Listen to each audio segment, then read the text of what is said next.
Hi guys and welcome back to the channel Deepak Yadav Education. Welcome to the Daily Hindu News and Indian Express News and Editorial Analysis of 13th of July 2026. तो guys आज है तारीख 13 जुलाई 2026 और है Monday. आज की तारीख से जितने भी इंपॉर्टेंट न्यूज़ होने वाली हैं हमारे दोनों न्यूज़पेपर से उसको हम एक ही जगह पर कवर करने वाले हैं विद इंपॉर्टेंट प्रैक्टिस क्वेश्चंस। हमारा टारगेट रहेगा मैक्सिमम इंपॉर्टेंट न्यूज़ को एक ही सेशन में हम लोग यहाँ पर कवर कर सकें। ठीक है, तो आज काफ़ी कुछ है कवर करने के लिए। आज का session A to Z important रहेगा। वीडियो में लास्ट में आपको प्रैक्टिस क्वेश्चन मिलेंगे, उन प्रश्नों को अटेम्प्ट करना, जो भी आपका स्कोर आएगा उसको नीचे कमेंट सेक्शन में लिखना।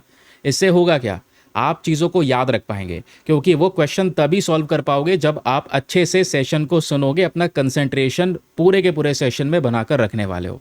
ठीक है, बाकी मेंस क्वेश्चन, प्रीलिम्स क्वेश्चन और आर्टिकल के एनालिसिस, रिवीजन पॉइंटर, नोट्स, सब कुछ यहाँ पर हम लोग दोस्तों डेली बेसिस पे कवर करते हैं।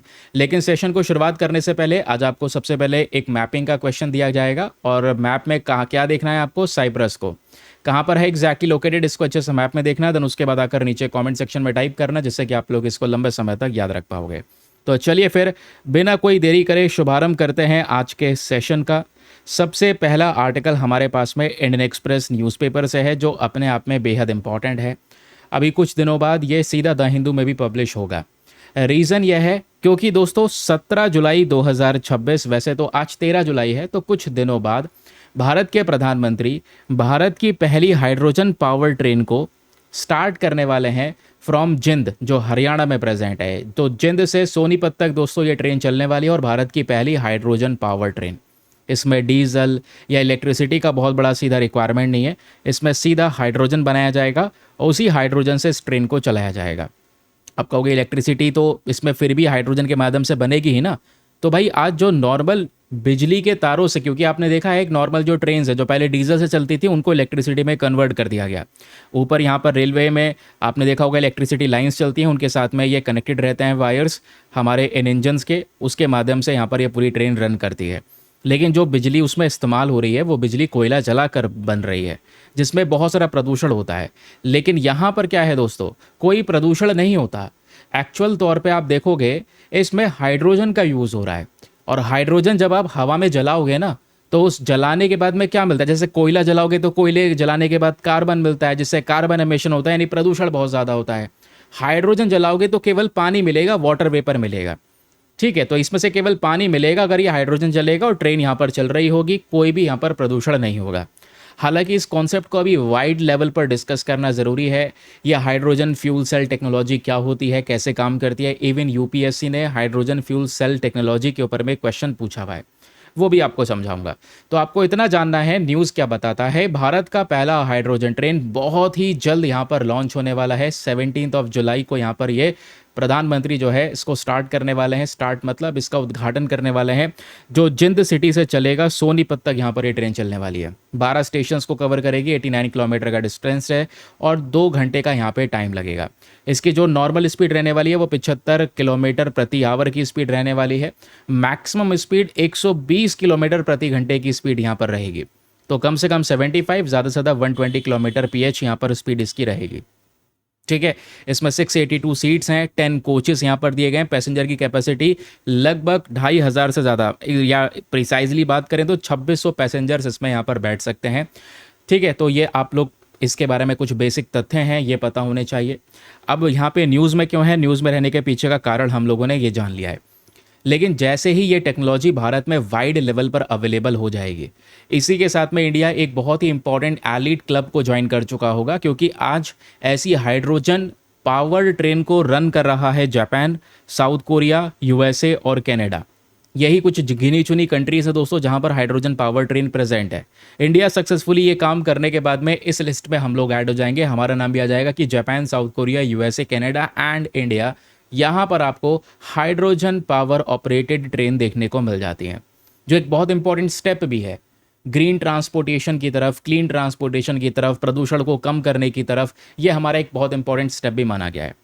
तो आइए चलिए बात करते हैं भारत के पहले हाइड्रोजन ट्रेन के बारे में। तो एक most powerful hydrogen train set हमने रेडी किया है। ये किस टेक्नोलॉजी पे काम करेगा, हाइड्रोजन फ्यूल सेल टेक्नोलॉजी पे काम करेगा। इस टेक्नोलॉजी में हम इलेक्ट्रिसिटी बनाएंगे और डीजल वाले सभी इंजन्स को, या जो इलेक्ट्रिक वायर जो ऊपर लगे होते हैं उससे जो हमारा इंजन चल रहा होता है, उसको रिप्लेस कर देगा ये हाइड्रोजन पावर ट्रेन।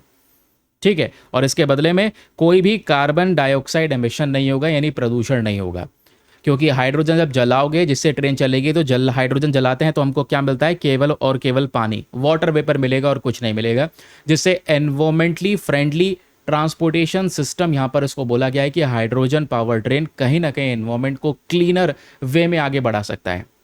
फीचर्स आपको बता चुका हूँ, 10 कोचेस और ये सब चीज़ें, इसकी जो बेसिक चीज़ें हैं वो हम लोगों ने डिस्कस किया। इसके स्पीड, डिस्टेंस कितना कवर करेगा, ये हमने कवर कर लिया है।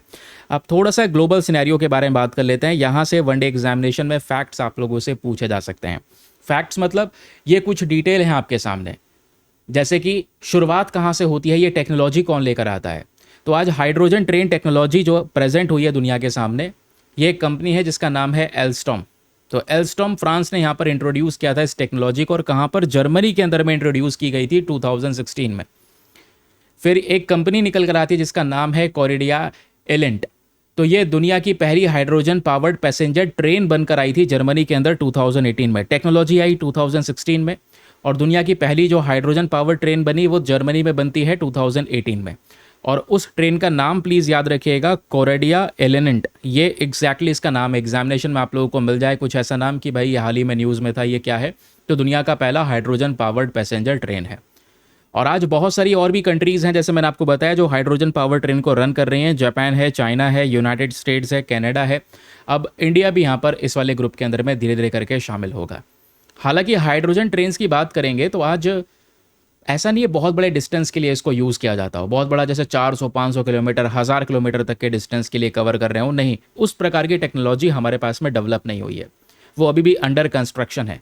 तो अभी छोटे छोटे रूट्स के लिए हम लोग ये बना रहे हैं। जैसे अभी भी जो ये डिस्टेंस तय किया गया है, या जिस पर्टिकुलर रेंज में हाइड्रोजन पावर ट्रेन चलेगी, जिंद से सोनीपत, सोनीपत से जिंद, यही रूट चलने वाली है, और ये 89 किलोमीटर का डिस्टेंस है। अभी डिस्टेंस थोड़ा सा कम है, धीरे धीरे करके हम इस डिस्टेंस को इंक्रीज करते हुए नजर आएंगे। फिर प्रश्न आता है कि आखिरकार how does a hydrogen power train work? पूरा सिस्टम काम कैसे करता है, इसको सुनिएगा। नॉर्मल इलेक्ट्रिसिटी से चलने वाली जो ये ट्रेन्स हैं, इनमें आपने देखा है भाई, स्टेशंस के ऊपर में या रेलवे लाइंस के ऊपर में ओवरहेड इलेक्ट्रिक वायर्स लगे हुए हैं। उन वायर्स के साथ में ये इंजन्स कनेक्टेड होते हैं, और वही पावर दे रहे होते हैं जिससे पूरी ट्रेन हमारी रन कर रही होती है। समझ रहे हैं?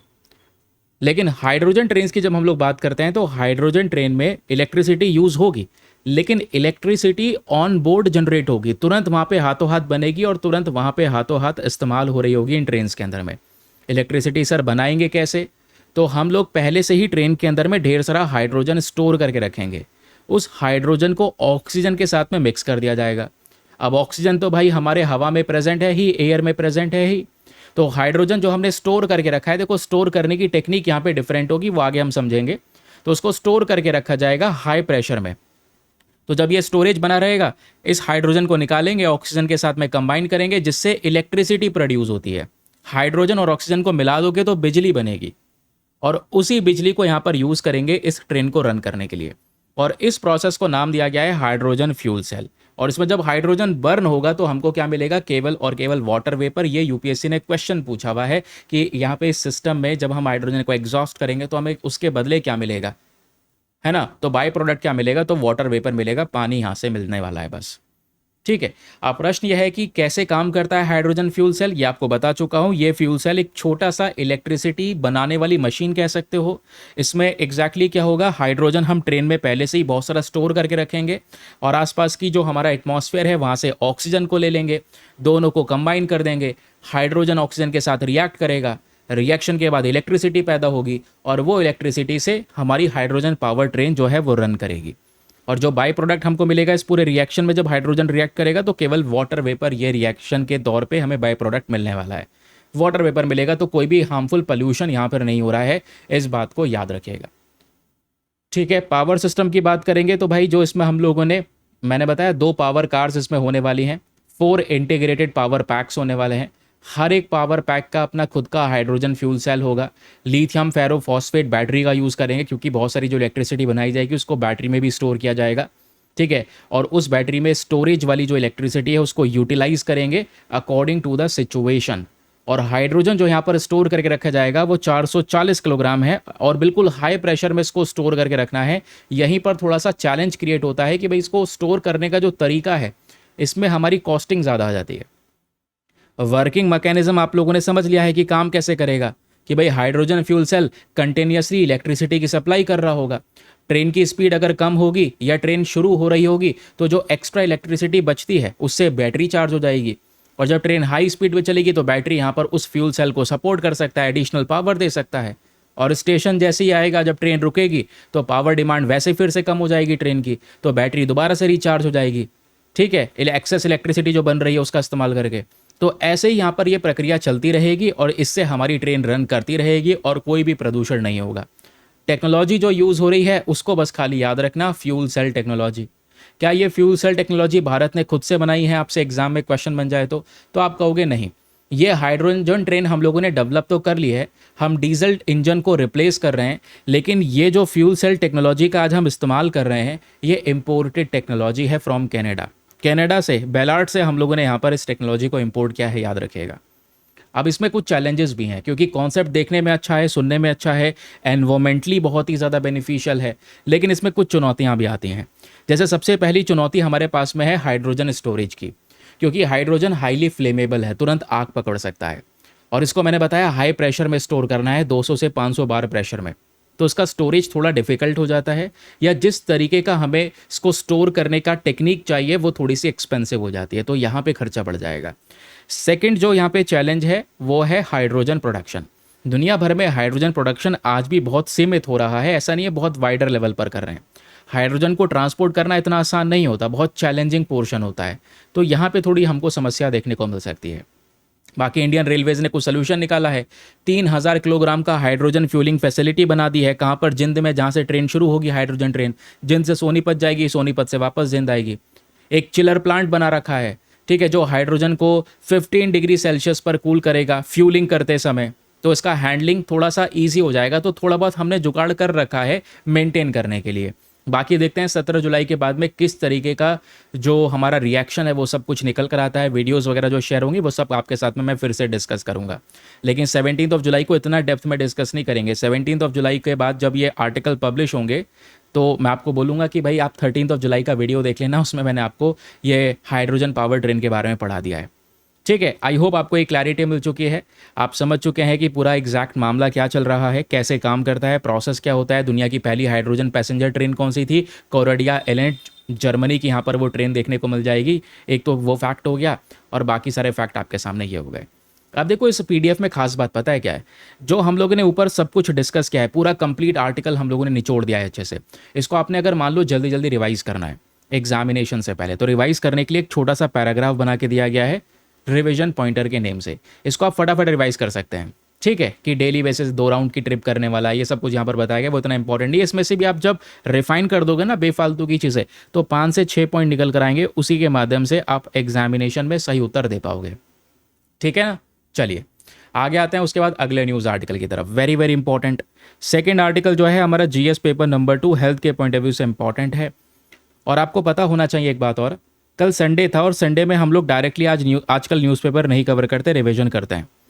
तो ये संडे का आर्टिकल है, कल के न्यूज़पेपर में इकलौता इंपॉर्टेंट आर्टिकल जो मुझे मिला है, जो खासकर एग्जाम में पूछा जा सकता है, वो ये है। और इसमें भी ना कुछ खास बात हो रही है, जैसे हम बात कर रहे थे भारत की पहली हाइड्रोजन पावर ट्रेन, वैसा ही कुछ इसमें है।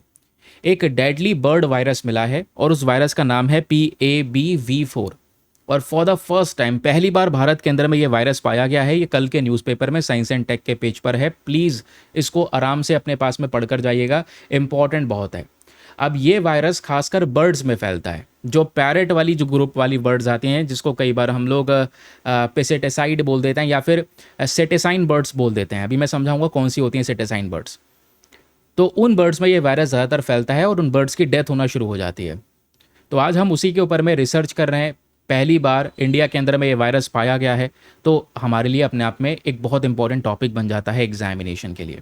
लेकिन इस आर्टिकल को फर्दर डिटेल में डिस्कस करने से पहले एक बहुत ही ज़्यादा इंपॉर्टेंट इन्फॉर्मेशन, अगर आप लोग हमारे पेड ग्रुप्स को ज्वाइन करना चाहते हैं, आपके पास में बढ़िया मौका है इसको ज्वाइन करने के लिए। यहाँ पर आपको डेली बेसिस पे करंट नोट्स के पीडीएफ्स वगैरह प्रोवाइड करवाए जाते हैं। फॉर एग्जांपल मैं इन्हीं पीडीएफ्स की बात कर रहा हूँ दोस्तों, जो आप अपने सामने देख पा रहे होंगे।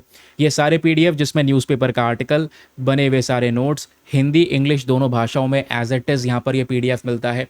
जहाँ पे आपने कुछ करना ही नहीं है, केवल सेशन देखना है और रिवाइज करना है, काम खत्म। कुछ नोट मेकिंग नहीं करना, कुछ तैयार नहीं करना, क्योंकि प्रैक्टिस क्वेश्चन, मेंस क्वेश्चन सब कुछ इसमें ही मिल जाता है। लेकिन ये पीडीएफ्स आपको मिलते कहाँ पर हैं? कहीं नहीं मिलते, केवल और केवल हमारे पेड ग्रुप में मिलते हैं, और कहीं नहीं आप इस पीडीएफ को ले पाओगे। और ये पेड ग्रुप को ज्वाइन करने का फी पेमेंट बहुत मिनिमम है, just 499 for the lifetime access. जब तक आपका सिलेक्शन ना हो जाए तब तक आप 499 में इस ग्रुप को ज्वाइन करके रख सकते हैं। ज्वाइन करने के लिए करना क्या है, व्हाट्सएप पर जाइएगा, यहाँ पर आपको एक नंबर दिया गया है 8534873368। इस नंबर पर मैसेज कर देना कि I want to join this group. आपको रिप्लाई मिलेगा, पेमेंट का प्रोसेस दिया जाएगा, डेमो वीडियो का लिंक मिलेगा, उसको देख सकते हैं, चेक कर सकते हैं, और अपना आपको कंप्लीटली सेटिस्फाई करने के बाद में जाकर अपना ये इन्वेस्टमेंट कर सकते हैं। ठीक है। बाकी याद रखिएगा, जैसे आप इन्वेस्टमेंट करोगे, इस ग्रुप में ऐड होगे, आपका अमाउंट हाथों हाथ रिकवर भी हो जाएगा। कहोगे वो कैसे? क्योंकि इस ग्रुप में सारे पुराने पीडीएफ्स भी अवेलेबल है। जैसे आपको मान लो जनवरी 2026 से पीडीएफ चाहिए होंगे, तो हिंदी इंग्लिश भाषाओं में करंट अफेयर्स के जनवरी 2026 से सारे पीडीएफ्स आपको मिल जाएंगे हमारे इस पर्टिकुलर ग्रुप में। ठीक है, आगे आते हैं। अब वापस आते हैं ट्रैक पर। हम इस वायरस के बारे में डिस्कशन कर रहे थे, हमने हेडिंग पढ़ लिया है। अब इस न्यूज़पेपर के जो इंपॉर्टेंट पॉइंट्स हैं, जिसके हमने नोट्स बनाए हैं, उसको देख लेते हैं।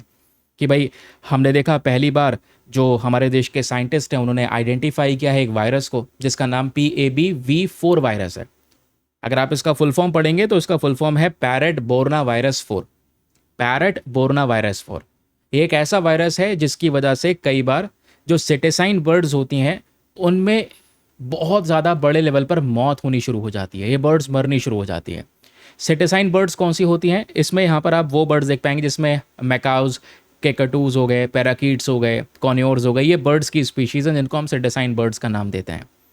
ठीक है, तो या तो ये जो वायरस है, जैसे नाम से पता चल रहा है पैरेट बोर्ना वायरस, तो या तो ये पैरेट को इन्फेक्ट करता है या दूसरी और सिटेसाइन बर्ड्स को भी यहाँ पे इम्पैक्ट करता हुआ नजर आता है। समझे इस बात को?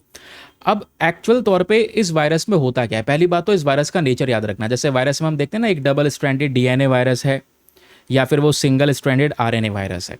तो ये पैरेट बोर्ना वायरस 4 जो है, ये एक सिंगल स्ट्रैंडेड आरएनए वायरस है। एग्जाम में पूछा जा सकता है कि भाई हाल ही में न्यूज़ में था, ये क्या है? Single stranded RNA virus. ठीक है, एक most common parrot Borne virus जो पैरेट्स में, तोतों में देखने को मिलता है, लेकिन आज बहुत सारी जो तोते से ही रिलेटेड मिलती जुलती स्पीशीज़ हैं बर्ड्स की, उनमें भी पाया जा रहा है। लेकिन अब क्वेश्चन आता है कि इस बीमारी का मेन कारण क्या है, रीज़न क्या है इन डिजीज़ के पीछे का? तो ये PABV4 जो है, इसकी वजह से जो मेन प्रॉब्लम इन बर्ड्स में देखने को मिलती है वो है प्रोवेंट्रिकुलर डायलेशन डिजीज़।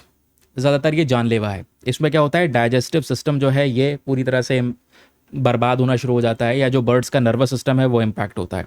तो आर्टिकल ये भी कहता है जो डाइजेस्टिव सिस्टम है वो इम्पैक्ट होता है, या फिर जो नर्वस सिस्टम है इनका वो डैमेज होने लगता है, इनका वेट लॉस वगैरह देखने को मिलता है ना। और फिर उसके बाद में धीरे धीरे करके इन बर्ड्स की डेथ होनी शुरू हो जाती है।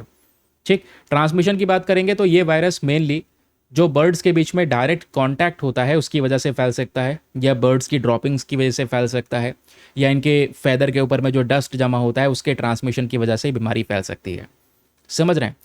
प्रॉब्लम यह है कि कुछ ऐसी बर्ड्स भी हैं जिनके अंदर में ये डिजीज़, ये वायरस पाया गया, लेकिन उन बर्ड्स के अंदर में कोई लक्षण नहीं दिखाई दिए, लेकिन वो बर्ड्स वायरस को कैरी कर रही थी। तो इस वजह से कई बार ये जो इन्फेक्शन है ना, इसको कंट्रोल करना बहुत मुश्किल हो जाता है।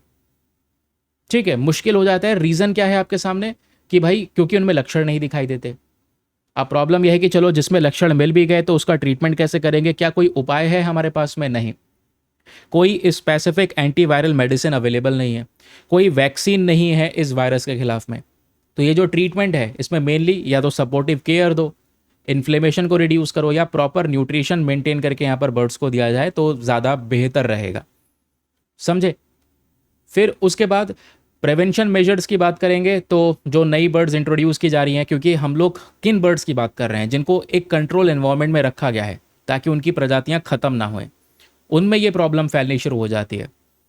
ठीक है, तो जो नई बर्ड्स ऐड हो रही है उनको क्वारंटीन करना, रेगुलर हेल्थ स्क्रीनिंग करना, इसकी वजह से हम बर्ड्स की स्पीशीज़ को बचा सकेंगे। अदरवाइज अगर तेज़ी से इन बर्ड्स की मृत्यु होने लगी तो प्रॉब्लम क्या होगा, इन बर्ड्स की संख्या कम हो जाएगी और IUCN के अंदर में धीरे धीरे करके ये सारी की सारी बर्ड्स एक्सटिंक्ट कैटेगरी में, यानी विलुप्त प्रजाति में फिर डिक्लेयर कर दी जाएंगी। तो बाकी याद रखिएगा, पैरेट बोर्ना वायरस क्या है? Single stranded RNA virus. कुछ भी रिवाइज करना है तो आप रिवाइज कर सकते हैं फ्रॉम दीज रिवीजन पॉइंटर्स। बस खाली खास बात यही है क्योंकि पहली बार भारत में आइडेंटिफाई करा गया है, तो आपके लिए एग्जामिनेशन में क्वेश्चन बहुत बहुत ईजिली यहाँ पर बन सकता है। चलिए, अगला आर्टिकल बहुत इंटरेस्टिंग है और एक तीर से दो निशाने हैं ये, क्योंकि आज हमारे द हिंदू में एडिटोरियल पब्लिश हुआ है इथेनॉल ब्लेंडिंग को लेकर, और सेम इथेनॉल ब्लेंडिंग को लेकर आज इंडियन एक्सप्रेस में भी एडिटोरियल पब्लिश हुआ है। लेकिन इंडियन एक्सप्रेस वाला पता है ज़्यादा शानदार है। शानदार क्यों है? क्योंकि वहाँ पे कंपैरिजन किया गया है कि इंडिया की इथेनॉल पॉलिसी और ब्राज़ील की। हम कह रहे हैं ना, जब बोला जा रहा है कि भाई भारत इथेनॉल का इतना ज़्यादा ब्लेंडिंग करने के बाद में बहुत नुकसान में जा रहा है, तो हम यहाँ पर कह रहे हैं कि ब्राज़ील ने ऐसा किया, यूएसए ने ऐसा किया। तो ब्राज़ील की स्ट्रैटेजी क्या थी? हमारी स्ट्रैटेजी ब्राज़ील की स्ट्रैटेजी से अलग है। ब्राज़ील ने कोई झटके में ऐसे 6 सालों में इथेनॉल को इतने बड़े लेवल पर ब्लेंड नहीं किया था। उनको 30-40 साल लग गए ये काम करते करते। हम 6 सालों के अंदर में E20 E85 की बात कर रहे हैं, 85% इथेनॉल मिलाने की बात कर रहे हैं। हमारे व्हीकल तो उसके लिए रेडी नहीं है ना। अगर व्हीकल रेडी होते, व्हीकल उस तरीके से बनाए गए होते तो ठीक है। आज मेजोरिटी ऑफ पॉपुलेशन के पास में पुराने व्हीकल्स हैं और उनके व्हीकल्स का माइलेज कम होता चले जा रहा है।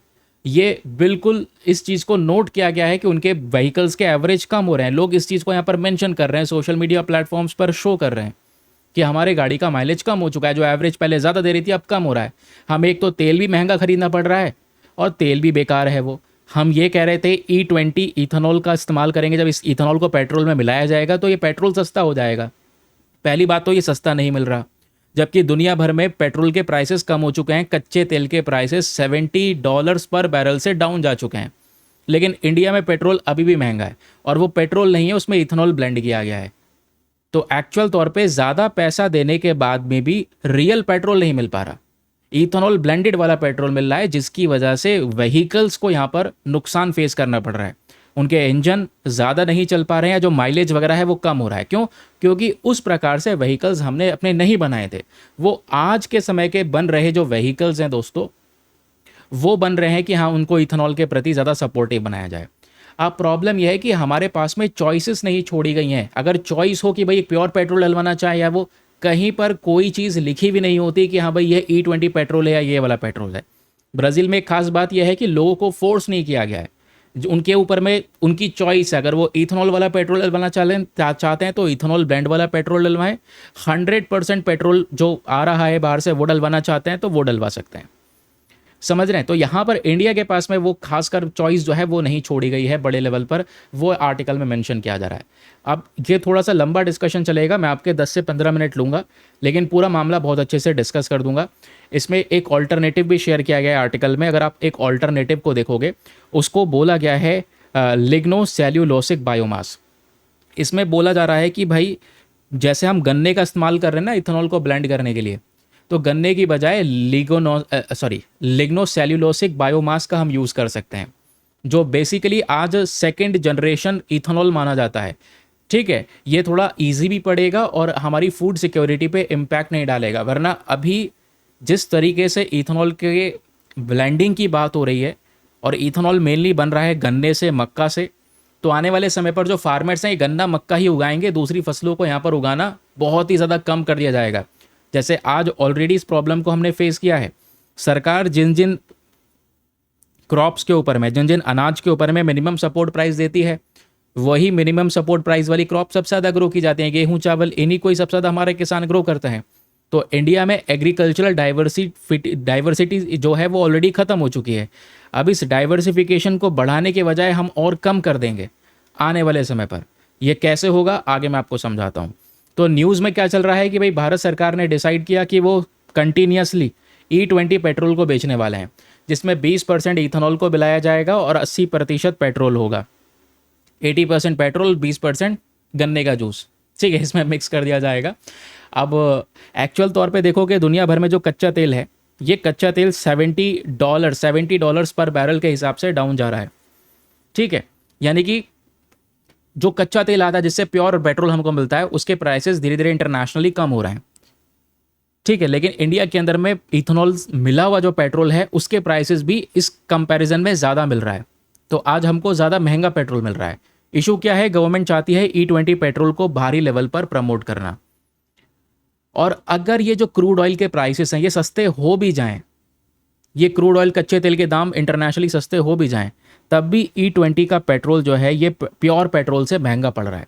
जबकि शर्त यही थी कि भाई पेट्रोल सस्ता कर दिया जाएगा, इंपोर्ट के ऊपर में डिपेंडेंसी कम हो जाएगी, ज़्यादा सेविंग्स होंगी, ज़्यादा कॉस्ट बचेगी गवर्नमेंट के पास में, जिसको हम फर्दर डेवलपमेंट के ऊपर में खर्च कर सकते हैं। गवर्नमेंट इसको लेकर आर्ग्यू करती है, देखो अभी सस्ता नहीं हो सकता, अभी E20 पेट्रोल प्योर पेट्रोल से भी महंगा बिक रहा है। रीज़न यह है क्योंकि हमें फार्मर्स को कंपनसेट करना है, स्पेशली जो गन्ना ग्रो कर रहे हैं फार्मर्स, उनको यहाँ पर सपोर्ट करना है, उनको भी यहाँ पर पेमेंट करनी है। अब करंट समय पर जो पॉलिसी फॉलो की जा रही है इथेनॉल को लेकर, उसमें कुछ समस्याएं हैं हमारे इस आर्टिकल के अकॉर्डिंग, जो एडिटोरियल में आपके सामने डिस्कस कर रहा हूँ। पहली समस्या है दोस्तों गन्ना, शुगर केन। ये मेन रॉ मटेरियल है, फीड स्टॉक है, जो इथेनॉल के प्रोडक्शन के लिए यूज़ किया जाता है।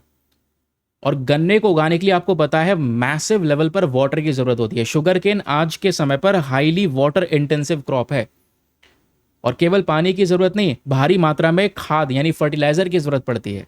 और आज ये गन्ना सबसे ज़्यादा महाराष्ट्र और कर्नाटका में ग्रो किया जा रहा है, जहाँ पे ऑलरेडी पानी की किल्लत है, पानी की कमी है। अब पानी लाए कहाँ से? ज़्यादातर रेन के ऊपर में डिपेंडेंट रहता है। इस साल एल नीनो वाली कंडीशन बन गई, बारिश इतनी हुई भी नहीं, समझ रहे हैं? तो प्रॉब्लम कहाँ पर आ रही है? यहीं से इकोनॉमिक कंसर्न फिर शुरू हो जाते हैं। इकोनॉमिक कंसर्न कैसे? जो पॉलिसी आज दिखाई जा रही है, ये पॉलिसी बेनिफिशियल हो सकती है कुछ शर्तों पे, कि भाई यहाँ पर जो क्रूड ऑयल इंपोर्ट है, क्रूड ऑयल इंपोर्ट में से हम बहुत सारा पैसा बचा रहे हो, या तो तब बेनिफिशियल हो सकता है। लेकिन आप जो बचा रहे हो उसको एक्स्ट्रा तौर पे फार्मर्स को कंपनसेट करने के लिए खर्च करना पड़ेगा। एनवायरमेंटल बेनिफिट्स बहुत बड़े हो रहे हो, तो अभी 20% मिलाया गया है, तो थोड़ा सा एनवायरमेंटल बेनिफिट, थोड़ा सा प्रदूषण कम हुआ है, ज़्यादा बड़े लेवल पर प्रदूषण कम नहीं हुआ है। तो कंज्यूमर्स जो हैं, प्रॉब्लम यह है कि जो कंज्यूमर्स जो पहले प्योर पेट्रोल परचेज कर रहे थे, वो आज और ज़्यादा पैसा दे रहे हैं। और ज़्यादा किस लिए पैसा दे रहे हैं? अपने गाड़ी के एवरेज को कम करवाने के लिए, E20 पेट्रोल के लिए ज़्यादा पे कर रहे हैं। तो बेनिफिट्स यहाँ पर जो फार्मर्स तक जाते भी हैं, जैसे गवर्नमेंट ने बोला कि कंपनसेट करना है अपने फार्मर्स को, तो फार्मर्स तक बेनिफिट भी बहुत बाद में जाता है। पहले ऑयल मार्केटिंग कंपनीज को भुगतान करना पड़ता है, क्योंकि भाई अभी भी 80% का पेट्रोल का डोमिनेशन है, जो ऑयल मार्केटिंग कंपनीज देख रही हैं। डिस्टिलरीज, फीड स्टॉक प्रोक्योरमेंट, तो सबसे पहले इन सब कंपनीज के पास में जाता है, समझ रहे हैं? तो हायर पेट्रोल जो प्राइसेस हैं, ये डायरेक्टली फार्मर की इनकम को बढ़ा नहीं सकते। थोड़ा समय लगेगा, थोड़ा सा यहाँ पर सिचुएशन को डेवलप करना होगा, पॉलिसीज को स्ट्रक्चर वाइज इंप्लीमेंट करना होगा। तो इस इथेनॉल पॉलिसी में लिमिटेशंस है। पहली लिमिटेशन क्या है? हायर फीड स्टॉक प्राइस, कि केवल गन्ने गन्ने को यहाँ पर डाल देना, यह अकेला फार्मर्स की इनकम की प्रॉब्लम को सॉल्व नहीं कर सकता। आज फार्मर्स खुद कई बार गन्ने की फसल इतनी बढ़िया तरीके से ग्रो नहीं कर पाती। मैंने आपको रीज़न बताया, महाराष्ट्र हो गया, कर्नाटका हो गया, ये ऑलरेडी वाटर स्ट्रेस्ड स्टेट्स है जहाँ पे पानी की कमी है, और गन्ने को ग्रो करने के लिए ढेर सारा इरिगेशन चाहिए, पानी चाहिए, ठीक है? और सबसे ज़्यादा गन्ना यहीं पर ग्रो भी किया जा रहा है, मार्केट एक्सेस नहीं मिल पाता कभी कभी। तो जो गवर्नमेंट है वो इथेनॉल के लिए भी यहाँ पर जो सेम रिवॉर्ड दे रही है, समझ रहे हैं? तो इससे यहाँ पर क्या होगा, यानी कि आप ज़्यादा से ज़्यादा गन्ना उगाओगे, गन्ना बेच सकते हो, जगह जगह पर इथेनॉल के लिए इस्तेमाल होगा, तो गन्ने का डिमांड ज़्यादा होगा। तो आने वाले समय पर हमारे पास में देखो गन्ने की प्रोडक्शन कैपेसिटी ऑलरेडी बहुत ज़्यादा है, हम सरप्लस वे में जनरेट करने लगेंगे ये शुगर केन। बहुत ज़्यादा लेवल पर दूसरे क्रॉप्स पे ना ध्यान देके हम केवल और केवल शुगर केन का ही प्रोडक्शन कर रहे होंगे। जबकि इस इथेनॉल पॉलिसी में हमें इन चीज़ों का ध्यान देना था, फूड सिक्योरिटी को भी प्रमोट करना ज़रूरी था। ऐसा ना हो जाए कि यहाँ पर majority of farmers sugarcane को प्रोड्यूस करने पे ज़्यादा से ज़्यादा ध्यान दें, समझ रहे हैं? तो रिसोर्स को बहुत एफिशिएंटली यूज़ करना ज़रूरी है, ट्रांसपोर्टेशन सिस्टम इंप्रूव करना ज़रूरी है, रेवेन्यू शेयरिंग सही तरीके से होना ज़रूरी है। इथेनॉल जो बना रहा है, कोऑपरेटिव्स हैं, फार्मर्स हैं, बराबर तरीके से रेवेन्यू शेयर हो। और दूसरी बात यहाँ पर बोला जा रहा है, इथेनॉल के लिए कुछ ऑल्टरनेटिव फीड स्टॉक्स खोज लो, केवल गन्ने के ऊपर डिपेंडेंट मत रहो, ये स्ट्रैटेजी सही नहीं है। गन्ने मक्के के ऊपर में डिपेंडेंसी रहना मतलब आगे प्रॉब्लम क्रिएट करेगा। इससे अच्छा आप ऐसी चीज़ों पे ध्यान दे सकते हैं जो हमारा वेस्ट हो, और उस वेस्ट से हम इथेनॉल को बनाएं। तो क्या ऐसा हो सकता है? बिल्कुल हो सकता है, क्योंकि अगर आप आज के समय पर मेज़ की जब हम बात कर रहे हैं, मक्का ग्रो कर रहे हो, तो उसमें पानी की कमी, मतलब पानी का कम यूज़ होता है, लेकिन खाद का ज़्यादा इस्तेमाल हो रहा है ना? या मोटे अनाज हो गए, इसमें भी पानी की कम ज़रूरत पड़ती है। स्वीट सोरगम हो गया, लेस वाटर की ज़रूरत पड़ती है, लेकिन ये इतने बढ़िया ऑल्टरनेटिव नहीं है। तो अगर आप शुगर केन, मेज़, मिलेट्स या इन सब के अलावा इथेनॉल बनाना चाहते हैं, तो आप सेकेंड जनरेशन वाला इथेनॉल बनाइए, ये ज़्यादा बढ़िया रहेगा। ये कैसे बनता है दोस्तों? ये बनता है लिग्नोसेल्यूलोसिक बायोमास से, जो अभी हमने आर्टिकल में देखा था। इसमें क्या है भाई, किसान जो है ये चावल की खेती करते हैं आज, गेहूं की खेती करते हैं आज। जब चावल की फसल की कटाई होती है तो उसकी जो भूसी निकलती है उसका यूज़ किया जा सकता है यहाँ पर इस इथेनॉल को बनाने के लिए। ऐसे ही वीट का वेस्टेज हो गया, और जो यहाँ पे लकड़ियों के चूरे होते हैं, वुड चिप्स जिसको हम लोग बोलते हैं, ग्राउंडनट शेल्स हो गए, छिक्कल जो हो गए ऊपर के यहाँ पर जो मूंगफली के हैं, तो ये सब यहाँ पर एक वेस्टेज तौर पर है। इसको बोलते हैं लिग्नोसेल्यूलोसिक बायोमास। अब यहाँ से भी इथेनॉल बनाया जा सकता है। इसमें डायरेक्टली हम किसी क्रॉप का, किसी फसल का इस्तेमाल नहीं कर रहे हैं। कोई कंपटीशन शुरू नहीं होगा कि हाँ भाई इतनी फसल उगाओ तो इतना इथेनॉल का प्रोडक्शन होगा। और इससे हम स्टबल बर्निंग को भी रोक पाएंगे, क्योंकि भाई गेहूं चावल ये जब ग्रो किया जाता है तो इसमें जब कटाई होती है तो पराली वगैरह जलाई जाती है। हमने देखा सर्दियों में पराली जलाई जाती है बहुत सारी, तो स्टबल बर्निंग भी कम हो जाएगी, क्योंकि उसी पराली का इस्तेमाल कर लिया जाएगा इथेनॉल को बनाने के लिए। अच्छा, तो कहोगे ये तो तरीका बढ़िया है, ये तो तरीका पहले सोचना चाहिए था। तो दिक्कत कहाँ पे आ गई? दिक्कत ये आ गई कि हम इतना ज़्यादा टेक्नोलॉजिकली एडवांस नहीं हैं कि सेकेंड जनरेशन वाले इथेनॉल को प्रोड्यूस कर सकें। समझ रहे हैं? तो इसके लिए काम करना होगा कि चलो अभी तक की तो सिचुएशन ठीक है, लेकिन आगे की सिचुएशन को अगर हम इंप्रूव करना चाहें तो हमें सेकंड यानी 2G इथेनॉल पे काम करना होगा। इसके लिए हमें इंफ्रास्ट्रक्चर बनाना होगा, वो टेक्नोलॉजी लानी होगी, फंडिंग करनी होगी, जिससे हम लोग ये सेकेंड जनरेशन का बायोफ्यूल भारत में बना सकें।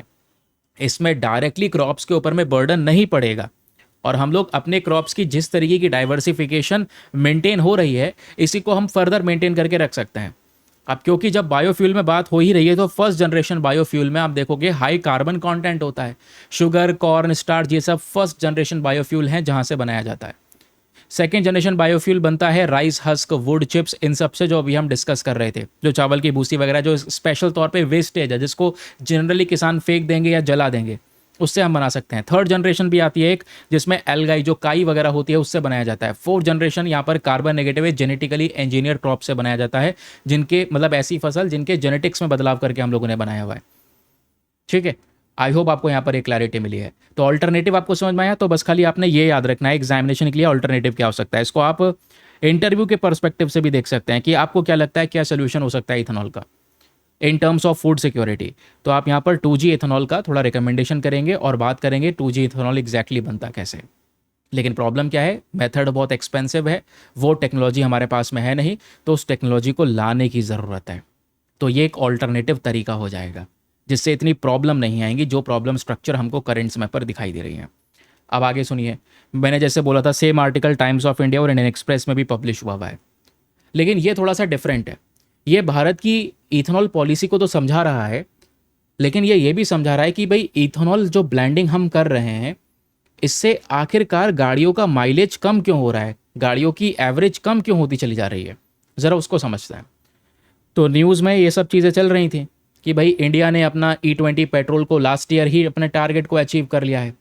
हमने टारगेट रखा था 2030 तक भारत 20% इथेनॉल पेट्रोल में मिलाएगा। इस काम में हम फॉरवर्ड थे, और हमने यहाँ पर 5 साल पहले ही अपने टारगेट को अचीव कर लिया, पिछले साल 2025 में। अब इस साल जून 2026 में जो हमारे minister for petroleum and natural gas हैं हरदीप सिंह पुरी, इन्होंने भी न्यू दिल्ली में E85 फ्यूल तक को लॉन्च कर दिया है कि 15% पेट्रोल रहेगा और 85%, 85% यहाँ पर हम लोग शुगर केन का जो इस्तेमाल करने वाले हैं, इथेनॉल का इस्तेमाल करने वाले हैं। तो इथेनॉल ब्लेंडिंग बढ़ती चली जा रही है, लेकिन बढ़ने से प्रॉब्लम यह है कि आज भारत के लोगों के पास में पुरानी व्हीकल्स हैं, पुरानी गाड़ियाँ। तब यहाँ पर जो ऑटोमोबाइल मैन्युफैक्चरर्स थे, ये गाड़ियाँ बनाने वाली कंपनी थी, उन्हें नहीं पता था कि भाई गाड़ियों में इथेनॉल का इस्तेमाल होना शुरू हो जाएगा, है ना। तो प्रॉब्लम क्या है कि जब आज इथेनॉल का यूज़ हो रहा है तो रैपिड इंक्रीज की वजह से गाड़ियों का माइलेज अचानक से कम आ जा रहा है, और जैसे जैसे एवरेज कम हो रहा है, धीरे धीरे करके इंजन भी यहाँ पर डैमेज होते चले जा रहे हैं। अब प्रश्न यही है कि आखिरकार ये E20 पेट्रोल है क्या? ये आप समझ गए, 20% इथेनॉल, 80% पेट्रोल, E20 का नाम दिया, सक्सेसफुल हमने ब्लेंड किया। अब E25 और E85 पेट्रोल यहाँ पर लाने की कोशिश की जा रही है। भारत की जर्नी कुछ इस प्रकार से रही है, लेकिन जर्नी बहुत फास्टर रही है। जो ये बदलाव हुए हैं, जो इथेनॉल को इतना मैसिव लेवल पर हमने मिलाना शुरू कर दिया पेट्रोल में, ये पिछले 6 सालों में हो गया है। तो 6 सालों में शिफ्ट बहुत ही तेजी से हुआ। अब भारत के लिए माइलेज बहुत इंपॉर्टेंट है भाई, क्योंकि आज इंडियन कंज्यूमर्स, आज सबसे पहले भारत के लोग या भारत में सबसे ज़्यादा लोग मिडिल क्लास वाले आपको देखने को मिलेंगे, जिन पे बर्डन भी सबसे ज़्यादा रहता है, क्योंकि वो पिस जाते हैं, ना ही इधर बच पाते हैं ना ही उधर। यहाँ पर आप कह सकते हैं कि वो मिडिल क्लास है जो सारा बर्डन झेलने लगता है, फिर टैक्स भी यहाँ पर उसी को ही पे करना है जो जिसका इम्पैक्ट उसके ऊपर में पड़ रहा है। अब प्रॉब्लम यह है कि जो इंडियन कंज्यूमर्स हैं, मैंने बताया सबसे ज़्यादा मिडिल क्लास है, तो जब वो व्हीकल परचेज करते हैं तो सबसे पहले उसका एवरेज देखते हैं कि एवरेज कितना है, क्योंकि भाई व्हीकल चलाओगे तो ये भी तो देखना है ना कि पेट्रोल का उसमें कितना खर्चा आएगा, फ्यूल का कॉस्ट कितना आएगा। ऐसा ना हो कि भाई फ्यूल का कॉस्ट इतना ज़्यादा आ रहा हो। तो लोग यहाँ पर आज मतलब लोग प्रीमियम कार भी जब लेते हैं ना, तो माइलेज जो है सबसे पहले देखते हैं कि माइलेज एक इंपॉर्टेंट फैक्टर है उनके लिए, उनके जीवन के अंदर में। लेकिन प्रॉब्लम क्या हुआ, इथेनॉल को ब्लेंड करने से आज इन्हीं गाड़ियों का माइलेज कम होना शुरू हो गया। नई नई गाड़ियों का माइलेज कम हो रहा है। आपने देखा होगा बहुत प्लेटफॉर्म पे लोगों ने अपनी वीडियो शेयर कर रखी हैं, कुछ डिटेल्स जो है वीडियो रिकॉर्ड करके अपलोड कर रखी हैं, पुराने माइलेज के कंपैरिजन में नया माइलेज कैसे यहाँ पर कम हो रहा है। क्योंकि इथेनॉल की जब हम बात करते हैं तो इथेनॉल के अंदर में एनर्जी कम होती है as compare to the petrol, और एनर्जी कम होना इसको बोलते हैं कैलोरीफिक वैल्यू, याद रखिएगा। तो इथेनॉल की आपसे पूछ ले कि इथेनॉल की कैलोरीफिक वैल्यू ज़्यादा है या पेट्रोल की ज़्यादा है, तो पेट्रोल की कैलोरीफिक वैल्यू ज़्यादा होती है। अब ये कैलोरीफिक वैल्यू का मतलब पता है क्या है?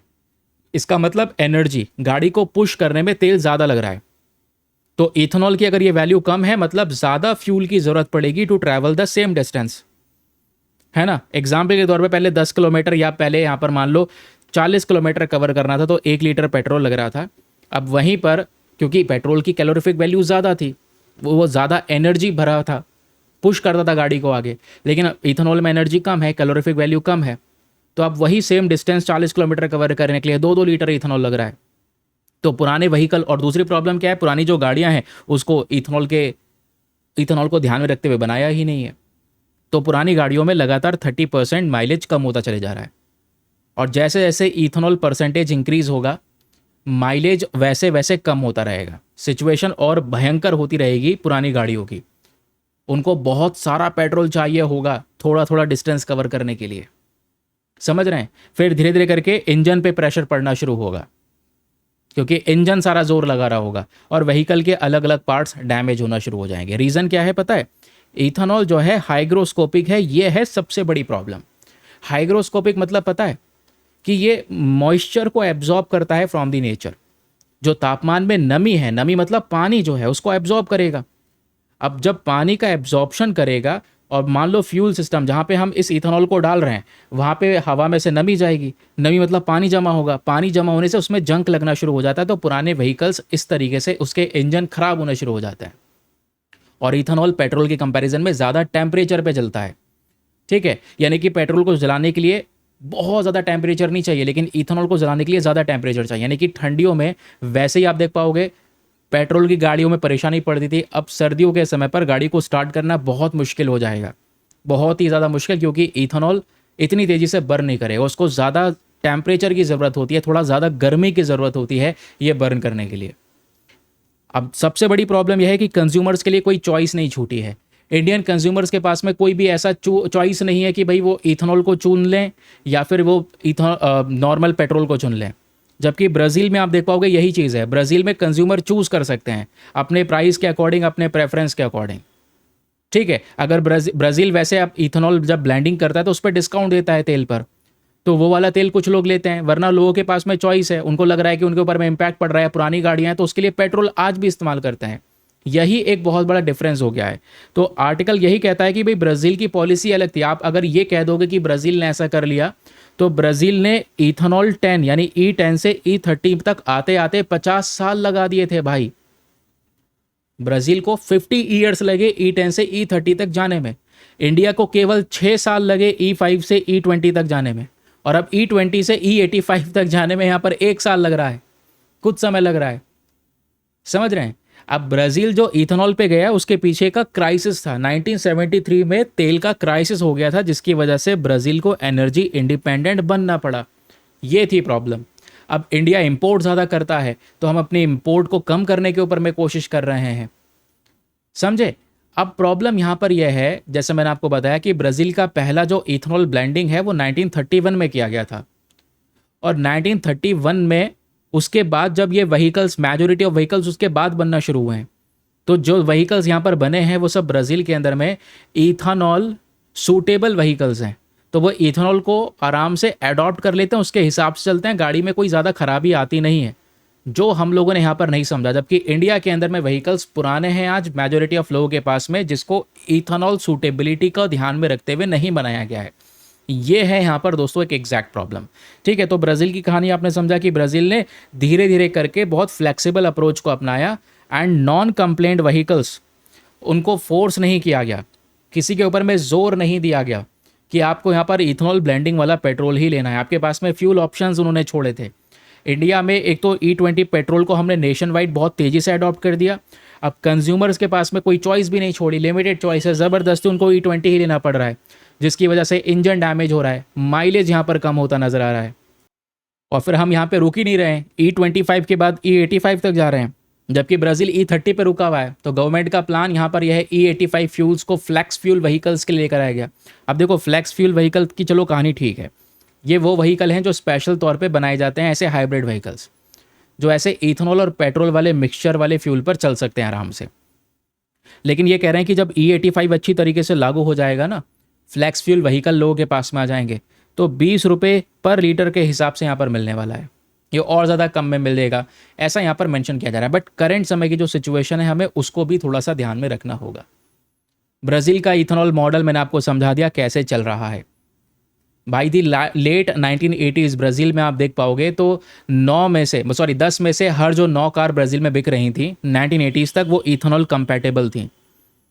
तो इथेनॉल को लेकर ब्राज़ील ने अपने देश में सिचुएशन रिजॉल्व कर ली थी बहुत पहले ही। आज हमारी पॉपुलेशन बहुत हैवी है, इन सब चीज़ों का ध्यान रखना चाहिए था। हालांकि इसको लेकर कंसर्न दिखाया जाता है, क्वेश्चन यहाँ पर उठाए जाते हैं। फिर कई बार जब आप क्वेश्चन उठाओगे तो पता ही है, वीडियो आपने देखा होगा, एंटी नेशनल घोषित कर दिया जाता है। ठीक है, कि भाई यहाँ पर जो भी अगर इथेनॉल को लेकर क्वेश्चन उठाएगा वो एंटी नेशनल है, वो देश का हित नहीं सोच रहा। देश का हित सोच रहे हैं तभी यहाँ पर इस पे प्रश्न उठा रहे हैं सभी लोग, चाहे कोई पार्टी का समर्थक हो चाहे ना हो, चाहे कोई न्यूट्रल रहता हो, चाहे ओपोजिशन का समर्थक हो, सभी लोग आज के समय पर इस पॉलिसी के अंदर में क्लियरेंस ना होने की वजह से यहाँ पर इसको ओपोज कर रहे हैं, इथेनॉल पॉलिसी को लेकर। रीज़न आपके सामने मैंने यहाँ पर शो कर दिए। चलिए, फिर यह है अपने पास में एक और इम्पॉर्टेंट एडिटोरियल जो बात करता है कोर्ट वैकेशंस के बारे में। भाई हमारे न्यायालयों के अंदर में छुट्टियां होती हैं, समर वैकेशंस होते हैं, सुप्रीम कोर्ट के अंदर में, हाई कोर्ट्स के अंदर में। तो अभी गर्मियों की छुट्टियां चली हुई हैं, ठीक है, ये आपने देखा होगा। कुछ इंपॉर्टेंट अगर केस आता है तो उसको देखा जाता है कोर्ट में, वरना गर्मियों की छुट्टियों में जज जो हैं हमारे घर पे रहते हैं। प्रॉब्लम आर्टिकल में 2 राइटर हैं, एक हैं विजय एल केलकर जो वाइस चेयरमैन रह चुके हैं पुणे इंटरनेशनल सेंटर के, दूसरे हैं Pradeep S Mehta, secretary general हैं international consumer unity and trust society के। इन दोनों का कहना यह है, देश में 5 करोड़ केस हैं जो पेंडिंग पड़े हैं, और जब ऐसा सिचुएशन हो कि 5 करोड़ केस एक न्याय का इंतज़ार कर रहे हो, तब यहाँ पर ये जो कोर्ट वैकेशन है, ऐसा प्रोसेस नहीं होना चाहिए। हम जानते हैं जज को भी एक आराम की, एक रिलैक्सेशन की ज़रूरत है, ठीक है, और हम ये भी जानते हैं कि जब यहाँ पर ये छुट्टियाँ पड़ती हैं तो उस समय पर भी जजेस केसेस को रिव्यू कर रहे होते हैं, देख रहे होते हैं, तब भी यहाँ पर वो वर्क कर रहे होते हैं।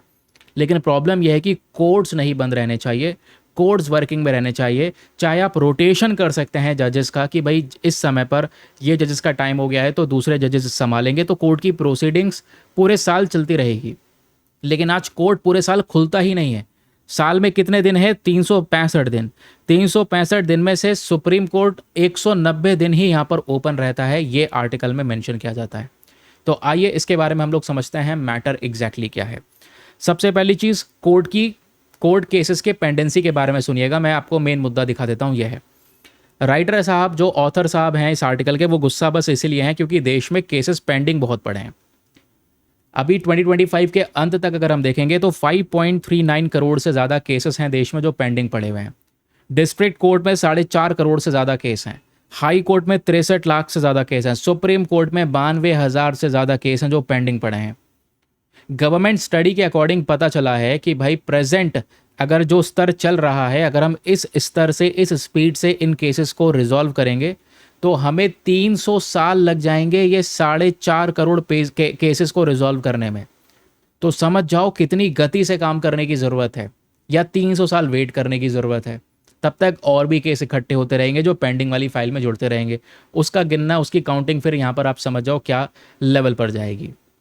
तो न्यूज़ में मामला यही चल रहा है कि supreme court of India and high court, Bharat के अंदर में एक सुप्रीम कोर्ट है, हाई कोर्ट्स बहुत सारे हैं, तो समर वैकेशन पे चल रहे हैं।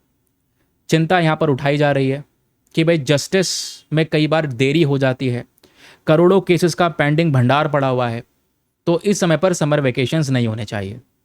समर वेकेशन के दौरान भी सुप्रीम कोर्ट और हाई कोर्ट फंक्शन कर सकते हैं, काम कर सकते हैं। आज भी देखोगे समर वेकेशंस में सुप्रीम कोर्ट, हाई कोर्ट काम करते हैं जब कोई एक अर्जेंट मैटर होता है। लेकिन जैसे आज हमारे देश में हॉस्पिटल काम करते हैं, police station, government offices, market, चौबीसों घंटे पूरे साल दिनों रात यहाँ पर फंक्शन करते हैं फुल कैपेसिटी पर, वैसा कोर्ट के साथ में नहीं होता। समझ रहे हैं? वो भी ऐसी कंडीशन में जब 5 करोड़ से ज़्यादा केसेस ऑलरेडी पेंडिंग पड़े हुए हैं। तो कंसर्न क्या है? एक और सबसे बड़ी चिंता जो हमारे ऑथर ने दिखाई है वो है दोस्तों अंडर ट्रायल प्रिजनर्स की। एक और केस है इंडिया में, जैसे मैंने आपको बताया, इंडिया में जैसे मान लो जेल है, हमने अभी डिस्कस किया था ओवर क्राउडेडनेस ऑफ जेल के बारे में, प्रिजन के बारे में। 1333 जेल हैं, लाखों कैदी, 4.5 लाख से ज़्यादा कैदी आपको देखने को मिलेंगे। लेकिन आप ये याद रखना कि हर 4 में से एक कैदी ऐसा है जो अंडर ट्रायल प्रिजनर है, जो जेल में बंद है। ठीक है, सॉरी, हर 4 में से एक नहीं, हर 4 में से 3, माफ़ी चाहता हूँ, आप इसको नोट करिए।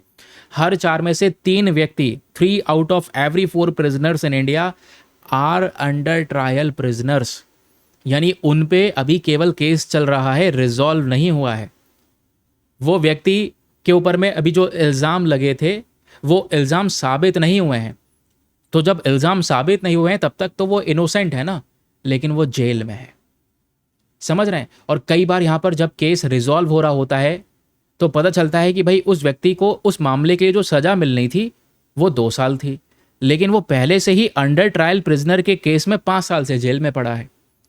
तो ये भी कंडीशन यहाँ पर बन जाती है दोस्तों। ये है अंडर ट्रायल प्रिजनर का केस, जिसकी वजह से आज भारत के अंदर में, जेलों के अंदर में कैदियों की संख्या भी बहुत ज़्यादा है।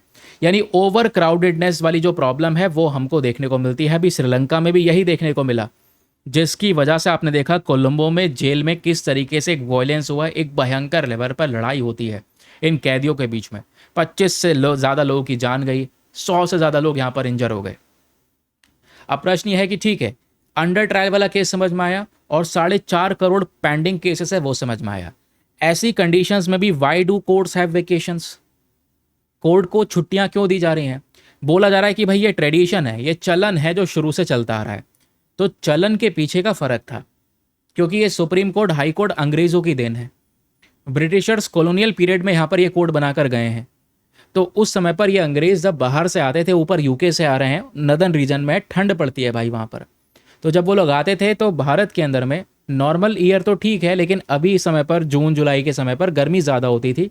तो इस समय पर वो छुट्टी ले लिया करते थे कि भाई हमसे रहा नहीं जाएगा, क्योंकि ठंड वाला व्यक्ति गर्मी में नहीं रह पाता। ठीक है, वो गर्मी को नहीं झेल पाता जो हमेशा हमेशा ठंड में रहता है। तो इंडियन समर ज़्यादा गर्म है, इसलिए वो यहाँ पर थोड़े समय की छुट्टी लेकर ठंडी जगह पर चले जाते हैं। लेकिन आज क्या है फिर? आज जजेस यहाँ पर इस वेकेशन टाइम का यूज़ करते हैं रिजर्व जजमेंट्स को लिखने के लिए, अपने हैवी वर्कलोड को मैनेज करने के लिए। तो इंडियन जजेस मोस्ट ओवरवर्क जजेस के तौर पे कंसीडर किए जाते हैं दुनिया भर में। लेकिन प्रेजेंट सिचुएशन यह है कि आज सुप्रीम कोर्ट पूरे साल में केवल 190 दिन काम करता है 365 दिनों में से। 2024 की कंडीशन तो ये कहती है कि जो समर वैकेशन है, इसमें कोर्ट ने इसका नाम ही चेंज कर दिया। कोर्ट ने बोला समर वैकेशन नहीं कहेंगे इसे बोलेंगे पार्शियल कोर्ट वर्किंग डेज। यहाँ पे भी जजेस काम करते हैं, नो डाउट जजेस काम करते हैं, ये हमको पता है। लेकिन जो वर्किंग डेज हैं सुप्रीम कोर्ट के 190 डेज के, वो चेंज नहीं हुआ। आज भी सुप्रीम कोर्ट 365 में से 190 दिन काम करता है। अब इसी आधार पे दोस्तों क्या होता है, ऑथर की साइड से कुछ जुडिशियल रिफॉर्म सजेस्ट करे जाते हैं। ऑथर साहब कहते हैं आर्टिकल में कि भाई ये बदलाव हैं, ये कुछ सुधार हैं जो हम लोग सजेस्ट कर रहे हैं, जिससे थोड़ा इम्प्रूवमेंट किया जा सकता है। जैसे पहला सुधार है कोर्ट वैकेशंस को मैनेज करना, कि भाई कोर्ट वैकेशन होते हैं तो कोर्ट बंद हो गया है, सारे जज छुट्टी पे चले गए, ऐसा ना होकर सभी जजेस को लीव ना लेने के बजाय जो वैकेशंस हैं इनको रोटेशन के बेसिस पर मेंटेन करो। कुछ समय के लिए कुछ जजेस को यहाँ पर लीव पर दिया जाएगा, कुछ जजेस यहाँ पर काम करते रहेंगे, फिर जो जजेस काम कर रहे थे उनको लीव मिल जाएगी और जिनको लीव मिली थी वो वर्किंग में आ जाएंगे। इससे हम ये इंश्योर कर पाएंगे कि पूरे साल कोर्ट काम करता रहेगा। ठीक है, दूसरी प्रॉब्लम यह है कि आज भी जुडिशरी के अंदर में वैकेंसीज खाली पड़ी हैं। लगभग हमारे देश में जो हाई कोर्ट है, हाई कोर्ट के अंदर में 1/3 जज की पोस्ट या पोजीशंस ऐसी हैं जो वैकेंट पड़ी हैं, खाली पड़ी हैं। तो इन वैकेंसीज को जल्दी से भरना, ज़्यादा से ज़्यादा जजेस की संख्या होना, इसी के माध्यम से हम पुराने केसेस को रिजॉल्व कर पाएंगे। या तीसरा तरीका हो सकता है ऑल्टरनेटिव डिस्प्यूट रेजोल्यूशन सिस्टम को प्रमोट करना। इसका मतलब कि भाई यहाँ पर दूसरे तरीके होते हैं, लोक अदालत, मीडिएशन, आर्बिट्रेशन। जैसे आपने सुना होगा ना कि कोर्ट में केस जाने से पहले एक बेचौलिया मतलब बीच में आकर मामले को कोर्ट में जाने से पहले रिजॉल्व करवाने की कोशिश करता है कि भाई कोर्ट में जाओगे तो फंस जाओगे, तो मीडिएशन करवाया जाता है। तो ये कुछ तरीके होते हैं। तो आर्टिकल रिकमेंड करता है कि भाई इनका ज़्यादा से ज़्यादा इस्तेमाल करो, जिससे केसेस कोर्ट में थोड़ा सा कम जाएंगे। नॉर्मल केसेस को, ऑब्वियस सी बात है, कोई क्राइम का केस है, मर्डर है, रेप है, तो वो सब कोर्ट में देखा जाएगा। नॉर्मल फैमिली डिस्प्यूट है, बिजनेस डिस्प्यूट है, तो उसको लोक अदालत, मीडिएशन, आर्बिट्रेशन के माध्यम से रिजॉल्व किया जा सकता है। इवन लोक अदालत का तो एक एग्जाम्पल दिया गया है आर्टिकल में कि दिसंबर 2024 में लोक अदालत ने 2.5 करोड़ से ज़्यादा केसेस को अकेले सेटल कर दिया। समझ रहे हैं? और पिछले 3 सालों के अंदर में 23 करोड़ से ज़्यादा केसेस लोक अदालत ने सेटल कर दिए। मीडिएशन एक्ट 2023 भी ऐसे ही काम कर रहा है।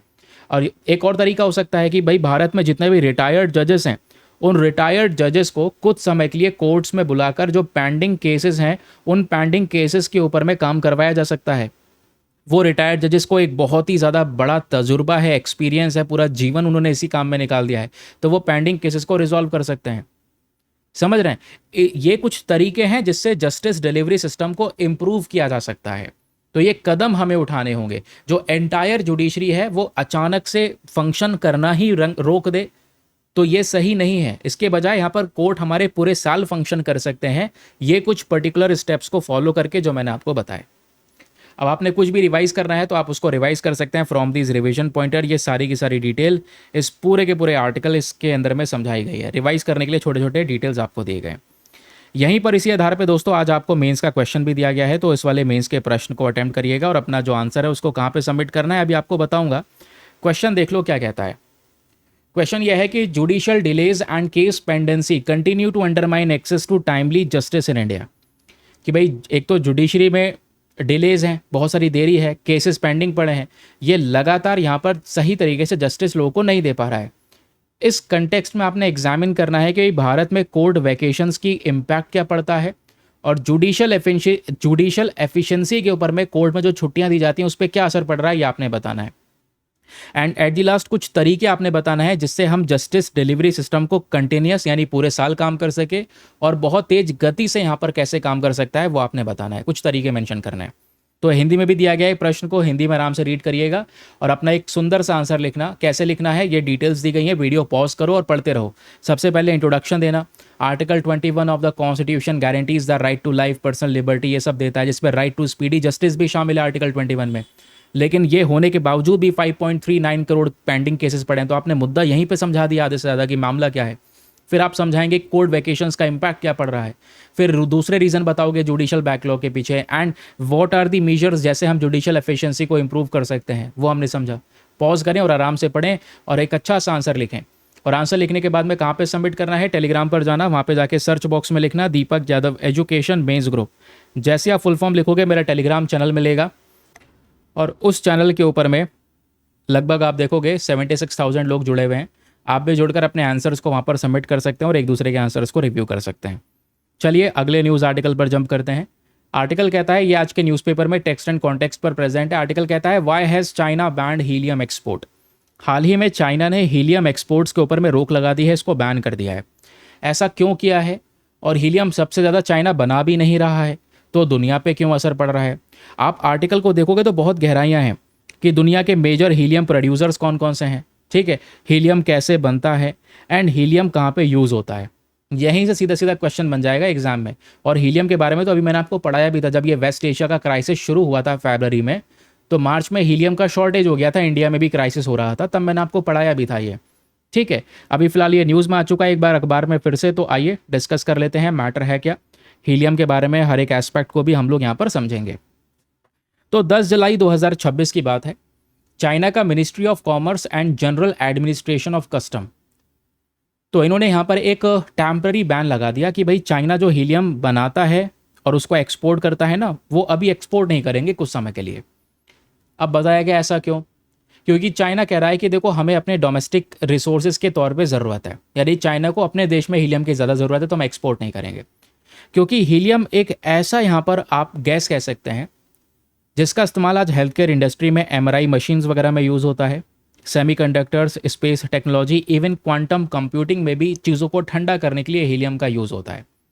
अब प्रश्न यह है चाइना ने बैन क्यों करा? तो चाइना ने ऐसा नहीं है परमानेंटली या कंप्लीटली बैन कर दिया है, टेम्पररी बेसिस पर कुछ समय के लिए एक्सपोर्ट्स को रोक दिया है। रीज़न क्या है? रीज़न कोई ऑफिशियल तौर पे चाइना ने एक्सप्लेन नहीं किया है, बट रीज़न यही बताया जा रहा है कि चाइना अपने डोमेस्टिक हीलियम सप्लाईज को सिक्योर करना चाहता है कि उनके देश में सेमीकंडक्टर चिप इंडस्ट्री में ज़्यादा चाइना काम कर रहा है और सेमीकंडक्टर चिप इंडस्ट्री में भी हीलियम का यूज़ होता है, मेडिकल सेक्टर में हीलियम की सप्लाई बराबर होता रहे। तो इन सब चीज़ों को ध्यान में रखते हुए चाइना ने अभी के समय पर थोड़े समय के लिए बैन लगा दिया। अब बैन लगाने से क्या दुनिया में असर पड़ेगा? क्या दुनिया में हीलियम का शॉर्टेज हो जाएगा? ऐसा कुछ है क्या? क्या चाइना बहुत बड़ा हीलियम का प्रोड्यूसर है क्या? नहीं।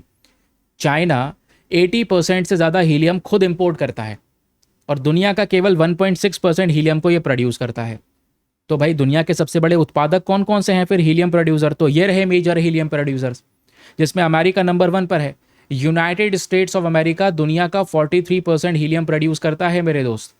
सेकेंड नंबर पर आता है कतर, जो 33% ग्लोबल डिमांड का हीलियम प्रोड्यूस करता है। एंड यूएस और कतर के बाद में रशिया, कनाडा और अल्जीरिया जैसे कंट्रीज़ हैं। तो आप कहोगे प्रॉब्लम क्या है फिर? कोई दिक्कत थोड़ी है, चाइना का हीलियम प्रोड्यूसर एक्सपोर्ट के ऊपर में उन्होंने रोक लगा दी है तो दुनिया में कोई प्रॉब्लम थोड़ी क्रिएट हो रही है। प्रॉब्लम है अभी भी। प्रॉब्लम यह है कि यूएस, कतर, रशिया, इन्होंने बहुत पहले ही हीलियम के एक्सपोर्ट पे रोक लगा रखी है। तो हीलियम का एक्सपोर्ट कम हो रहा है, तो चाइना अगर थोड़ा सा भी एक्सपोर्ट कर रहा है उस पर भी रुकावट हो रही है तो इसका असर पड़ेगा। क्योंकि ग्लोबल दुनिया भर में हीलियम सप्लाई प्रेशर में है। रशिया ने भाई बहुत पहले ही एक्सपोर्ट के ऊपर में रिस्ट्रिक्शन लगा दिया, वो भी 2027 तक ही हीलियम एक्सपोर्ट नहीं करने वाले। वेस्ट एशिया की टेंशन की वजह से कतर से हीलियम की सप्लाई नहीं हो पा रही है। और 2024 में ही दोस्तों यूनाइटेड स्टेट्स ने भी फेडरल हीलियम रिजर्व को प्राइवेटाइज कर दिया था। इमरजेंसी के दौरान ये भी हीलियम को सप्लाई नहीं करेंगे।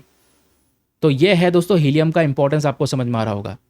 अब प्रश्न यह है कि इंपॉर्टेंस तो समझ में आ रहा है क्योंकि ये बहुत सारी इंडस्ट्री में यूज़ होता है, लेकिन ये बताओ हीलियम बन कैसे रहा है जो ये लोग बना रहे हैं और एक्सपोर्ट नहीं करना चाह रहे? तो हीलियम बनता नहीं है। आप याद रखिएगा पहली चीज़, आर्टिफिशियली हीलियम कभी भी मैन्युफैक्चर नहीं किया जाएगा। ये एक नॉन रिन्यूएबल नेचुरल रिसोर्स है। क्या? नॉन रिन्यूएबल नेचुरल रिसोर्स कहाँ पे मिलता है? धरती के नीचे, अर्थ क्रस्ट में नीचे की साइड में, जहाँ पे यूरेनियम और थोरियम मिलता है। जब समय अनुसार यूरेनियम और थोरियम यहाँ पर डीके होने लगेगा, ख़त्म होने लगता है, तो उसी दौरान ये हीलियम बनता है। और सालों लगते हैं, मिलियंस ऑफ ईयर्स लगते हैं, तब जाकर हीलियम एक धरती के नीचे नेचुरल गैस रेजर्वॉयर में इकट्ठा होता है।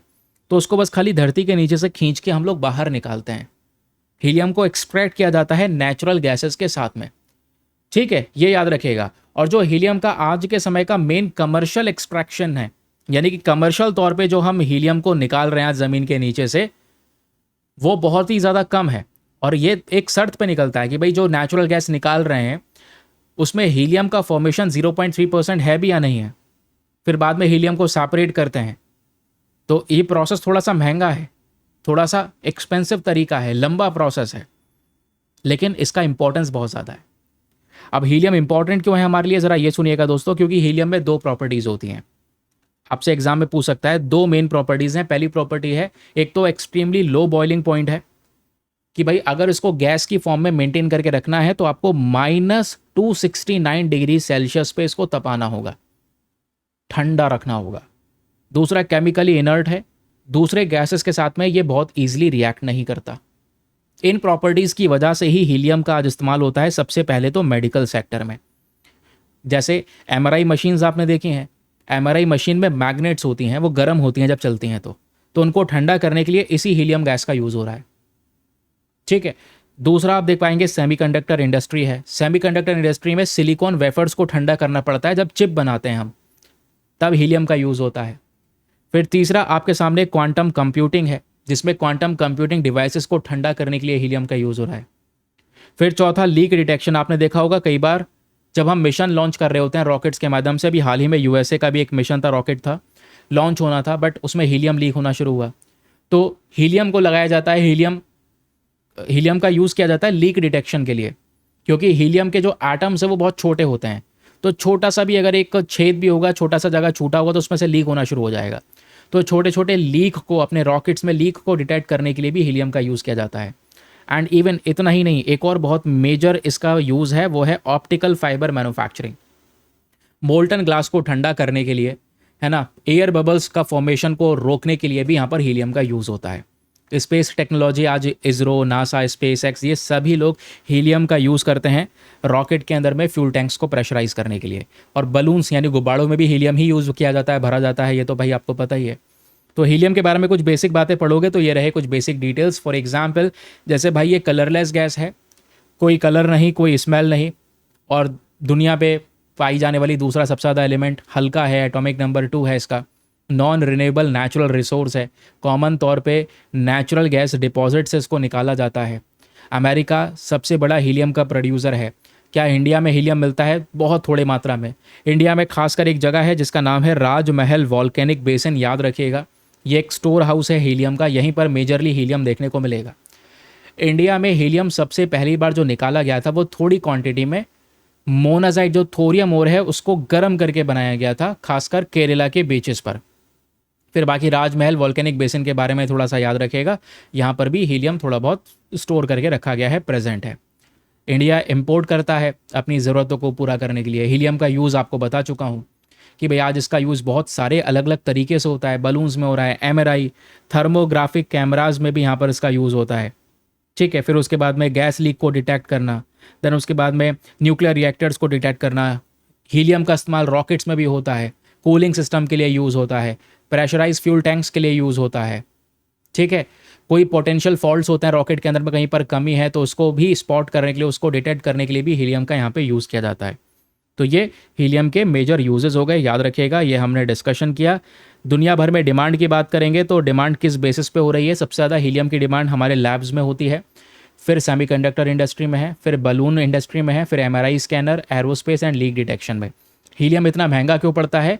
क्योंकि मैंने आपको बताया कि भाई इसको लिक्विफाइड फॉर्म में रखना पड़ता है, वो भी ठंडा करके।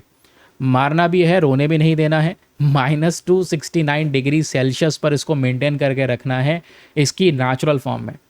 तो इसके लिए कोई हल्का पुल्का स्टोरेज सिस्टम नहीं चाहिए, इसके लिए क्रायोजेनिक स्टोरेज सिस्टम की ज़रूरत पड़ती है, समझ रहे हैं। फिर हीलियम को प्योरीफाई करने के लिए या इसके लिक्विफाई करने के लिए प्लांट्स बनाने पड़ते हैं, जिसके लिए छोटा प्लांट बनाने के लिए भी $10 मिलियन का खर्चा लगता है, और बड़ा प्लांट लगा दिया तो $100 मिलियन का खर्चा लगेगा। इसके लिए यहाँ पर ये महंगा होता है, मैनेज करना थोड़ा सा मुश्किल हो जाता है। बाकी हमने इसके यूज़ डिस्कस कर लिए, कौन कौन से सेक्टर्स के लिए इंपॉर्टेंट है वो डिस्कस कर लिया। रिवाइज करने के लिए छोटे छोटे रिवीजन पॉइंटर्स दिए गए, जिसको आप बहुत ईजिली रिवाइज कर सकते हैं और हीलियम के बारे में हर एक बारीक इन्फॉर्मेशन को जान सकते हैं। चलिए, अगला न्यूज़ आर्टिकल हमारे सामने प्रेजेंट है, जो अगेन बहुत ही ज़्यादा रेलिवेंट है, फटाफट इसको डिस्कस करते हैं। आज का आखिरी टॉपिक है, ये बात करता है कि एक भारत के सी फेरर, एक भारत के नाविक हैं, सेलर हैं, जिनका जो बेसिक तौर पे आज मिस हो चुके हैं। कहाँ पर? ये बात हो रही है ओमान के पास में, स्ट्रेट ऑफ हॉर्मुज के पास में एक जहाज़ पर अटैक हुआ है, क्योंकि आपने देखा होगा वापस से ईरान ने अटैक कर दिया है, यूएसए ने ईरान को अटैक करा है, ईरान ने बहुत भयंकर अटैक किया, 5 कंट्रीज़ को अटैक कर दिया है कल, है ना, भारी मात्रा में नुकसान पहुंचाया है, यूएसए के बेसिस को अटैक किया है। तो स्ट्रेट ऑफ हॉर्मुज के पास में से एक जहाज़ जा रहा था, उस जहाज़ पे साइप्रस का झंडा लगा हुआ था, और उस जहाज़ पे भारत के बहुत सारे सी फेरर्स थे। सी फेरर्स मतलब सेलर्स, नाविक, जो उस जहाज़ का सारा मेंटेनेंस का काम देख रहे हैं, ठीक है, सुरक्षित पहुंचा रहे हैं दूसरी जगह पर, व्यापार करवा पा रहे हैं। तो वो सी फेरर्स के बिना काम नहीं हो पाता। आज दुनिया में सी फेरर्स की कंट्रीब्यूशन में इंडिया के लाखों सी फेरर्स हैं जो दुनिया भर में काम करते हैं, जहाज़ों पे रहते हैं हमेशा। तो दोस्तों यहाँ पर इस पर 11 लोग थे। जब इस पर अटैक हुआ तो 10 को तो बचा लिया गया, एक व्यक्ति अभी भी मिसिंग है, उनके बारे में यहाँ पर ये डिस्कशन हो रहा है। लेकिन इस आर्टिकल में कुछ ज़्यादा डिटेल्स नहीं है। इस आर्टिकल में मैं आपको समझाना चाहता हूँ इंडिया के सी फेरर की सिचुएशन के बारे में, कि भारत के सी फेरर की सिचुएशन एग्जैक्टली है क्या, और इंडियन सी फेरर्स कैसे कैसे आज कितनी प्रॉब्लम से गुजरते हैं। क्योंकि इंडियन सी फेरर सेफ्टी आज एक जियोपॉलिटिकल कॉन्फ्लिक्ट बन चुका है। अभी कुछ दिनों पहले भी हमको ये खबर देखने को मिली, उससे पहले फिर से जहाज़ पर अटैक हुआ, तो भारत के सी फेरर्स की जान जा रही है। होते कौन है seafarers? Who are the Indian seafarer? सबसे पहले ये एक प्रोफेशनल सेलर्स हैं, जो मर्चेंट शिप्स के ऊपर में काम करते हैं, वो जहाज जिसपे बहुत सारे कंटेनर्स लदे पड़े हैं, जिन जहाज़ों का इंटरनेशनल और डोमेस्टिक ट्रेड के लिए यूज़ हो रहा है, व्यापार के लिए यूज़ हो रहा है, तो उन जहाज़ों के ऊपर में सी फेयरर्स प्रेजेंट होते हैं पूरे जहाज़ का मेंटेनेंस करने के लिए। कुक से लेकर बहुत सारे जो सेक्शंस हैं उनको वो देख रहे होते हैं। अलग अलग डिपार्टमेंट में सी फेयरर्स प्रेजेंट होते हैं। और इंडिया के पास में आज 2.5 लाख से ज़्यादा, लगभग 3 लाख सी फेयरर्स हैं जो दुनिया भर के अलग अलग जहाज़ों पर काम कर रहे हैं। समझ रहे हैं? दुनिया में 3 देश ऐसे हैं जो सबसे ज़्यादा सी फेयरर्स को सप्लाई करते हैं पूरे वर्ल्ड में। उसमें फिलीपींस है, चाइना है, और हम लोग 3rd नंबर पर आते हैं। 2010 में भारत के नाविक का नंबर 62,267 था और 2024 में ये भारत के नाविकों का नंबर 3,07,901 के आसपास जा चुका है। ये है दोस्तों यहाँ पर पर्टिकुलर सिचुएशन। इस चीज़ को यहाँ पर ध्यान में रखिएगा, समझे? तो यानी कि 5 गुना ज़्यादा सी फेयरर्स आज बढ़ चुके हैं दुनिया भर में। एक बहुत बड़ा कंट्रीब्यूशन। इवन दुनिया भर में जो मैरीटाइम वर्कफोर्स है, जो समुद्र में काम करने वाले लोग हैं, उनमें 17% कंट्रीब्यूशन भारत का है।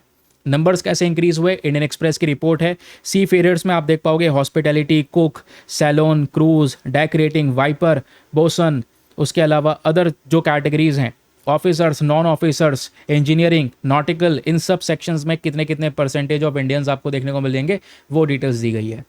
अब प्रश्न यह है कि ये जो मेन थ्रेट है, सबसे मेन खतरा हमारे सी फेयरर्स को क्या देखने को मिलता है? तो सबसे पहला खतरा जो उनको देखने को मिलता है वो है एसिमेट्रिक मैरीटाइम वॉरफेयर। थोड़ा सा ये यहाँ पर याद रखिएगा। ये पहली प्रॉब्लम है जो आज के समय पर ये लोग फेस कर रहे हैं। यानी जो मर्चेंट शिप्स हैं, इन पे अटैक हो रहे हैं, मिसाइल से, ड्रोन से अटैक हो रहे हैं, और अटैक ये सब देशों के थ्रू किए जा रहे हैं। जो खासकर पर्शियन गल्फ में स्ट्रेट ऑफ हॉर्मुज के पास में जहाज़ है, उन पर ज़्यादा अटैक हो रहे हैं। तो कई बार ये जो सी फेयरर्स है बच नहीं पाते। दूसरा, जियोपॉलिटिकल कॉन्फ्लिक्ट लगातार बढ़ते चले जा रहे हैं। तीसरा, सैंक्शन रिलेटेड रिस्क आ जाता है। कई बार कुछ जहाज़ों के ऊपर में इल्ज़ाम लग जाता है कि भाई इन्होंने नियमों का उल्लंघन किया है, उस पर अटैक होना शुरू हो जाता है। तो कहोगे इंटरनेशनल लॉ नहीं है क्या भाई कोई बचाने के लिए, प्रोटेक्शन करने के लिए? इंटरनेशनल लॉ हैं, सारे कमज़ोर पड़े हैं, केवल कागज़ों पर हैं, रियलिटी के अंदर में कुछ लागू नहीं कर पाते ये। अब प्रश्न यह है कि भाई ऐसी सिचुएशन में जहाँ पर इंडियन सी फेयरर्स की जान जा रही है, आज इनको बचाना बहुत ज़रूरी है। रीज़न क्या है? क्योंकि इंडिया के पास में 3 लाख से ज़्यादा ट्रेंड सी फेयरर्स हैं। हम 3rd नंबर पर आते हैं, फिलीपींस, चाइना के बाद, जो दुनिया भर में सी फेयरर्स के मामले में सबसे ज़्यादा कंट्रीब्यूशन देता है।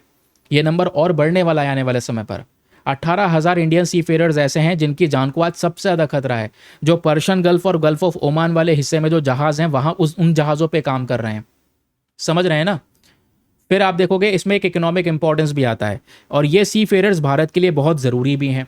तो भाई जब ये भारत की इकोनॉमी में कंट्रीब्यूट कर रहे हैं, तो हमारा कर्तव्य भी बनता है कि हम इनकी प्रोटेक्शन कर सकें। क्योंकि आज यही भारत के नाविक हैं जो बिलियंस ऑफ डॉलर्स पैसा कमाते हैं और अपना फॉरेन रेमिटेंस अपने परिवार वालों को भारत में भेजते हैं। वो परिवार वाले वो पैसा कहाँ पे खर्च कर रहे हैं? अपने देश में ही तो खर्च कर रहे हैं। वो कहाँ पे सर्कुलेट हो रहा है? इंडियन इकॉनमी में भी तो खर्च कर रहे हैं। तो इंडियन इकॉनमी को सपोर्ट मिल रहा है, नहीं मिल रहा? तो वो कोस्टल फैमिलीज, इंडियन इकॉनमी, इस सब चीज़ों को सपोर्ट कर रहे हैं।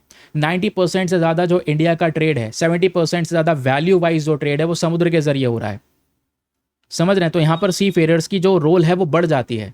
अब सी फेयरर्स की प्रोटेक्शन के लिए कोई लॉ तो होना चाहिए भाई। लॉ एक नहीं, अनेक लॉ हैं, बहुत सारे कानून हैं।